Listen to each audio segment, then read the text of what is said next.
Ada kisah unik di Saudi beberapa waktu yang lalu, seorang kaya raya, luar biasa peninggalan hartanya. Ya. Seingat saya bisa bernilai sampai puluhan miliar uang itu atau ratusan miliar uang yang ditinggalkan sama dia. Tapi dia karena selalu sibuk dengan bisnis sampai tidak sempat menikah dan dia jauh dari kerabatnya.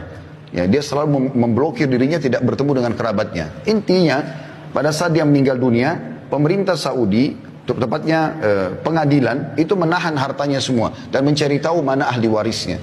Ditemukan hanya ada 3 ahli waris pada saat itu, dan ini sepupu yang jauh karena sudah tidak ada kerabatnya, orang tuanya sudah meninggal, pamannya sudah meninggal semua, tinggal ada 3 orang sepupunya dipanggil dan mereka orang-orang susah. Pada saat datang ke pengadilan, ketiganya berkata kepada hakim pada saat itu, ada apa kami diundang, ada pelanggaran kami lakukan? Kata hakim, tidak. Apakah kalian mengenal si fulan? Keluarganya meninggal tadi yang orang kaya. Mereka bilang iya, kami tahu dia, tapi mereka belum tahu kalau meninggal. Iya, kami tahu, cuman dia selalu menjaga jarak, tidak silaturahim dengan kami, tidak membantu kami tidak tahu beritanya. Kata hakim, dia baru saja meninggal dunia dan dia meninggalkan harta yang sangat banyak. Saya tidak temukan atau kami tidak temukan ahli waris kecuali kalian bertiga. Maka pada saat itu pun ditandatangani, mereka mendapatkan warisan yang tadinya miskin langsung dapat puluhan miliar satu orang, tiba-tiba menjadi kaya raya gitu. Maka setelah itu mereka sudah mau keluar dari pengadilan, kata hakimnya, saya ingin memberikan ide sebentar. Ini pelajaran yang kita ambil. Saya ingin berikan ide kepada kalian.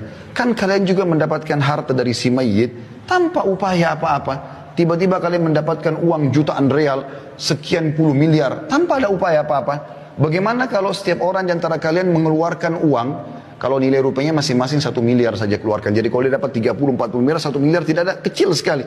Keluarkan 1 miliar setiap orang, jadi 3 orang 3 miliar, kita bangunkan masjid buat si mayit. Supaya dia dapat amal soleh juga, sebagai balas juga kebaikan kalian kepada dia. Apa jawaban ketiga? Jadi ini kisah nyata teman-teman sekalian, ini bukan direkayasa. Ini jawaban bagi orang yang selalu berharap nanti ahli warisnya akan berbuat amal soleh buat dia, sehingga dia tidak banyakkan amal selama dia hidup. Ini kekeliruan. Belum tentu ahli waris kita mau berbuat baik buat kita.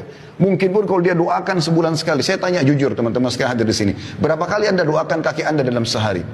Berapa kali anda doakan kerabat anda yang sudah meninggal? Sebulan sekali kah? Setahun sekali kah? Awal kita meninggal, hari pertama, hari kedua, hari ketiga, hari ke-10, 1 bulan, 1 tahun masih dikenang. Setelah itu akan dilupakan. Maka yang tertinggal adalah amal yang anda kerjakan. Apa kata kerabat yang pertama? Dia mengatakan, saya punya utang banyak, saya mau lunasi. Ini cuma alasan, dia tidak mau bersedekah untuk si mayit, pemilik harta yang sebenarnya.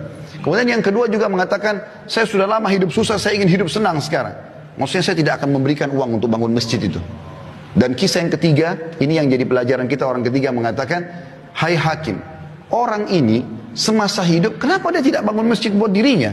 Kenapa sekarang kami ahli waris yang harus membangun? Walaupun orang ini juga buruk karena tidak mau bersedekah, tapi kita ambil pelajaran dari situ. Ternyata amal-amal soleh yang terbaik adalah yang kita tanamkan sendiri selama kita hidup.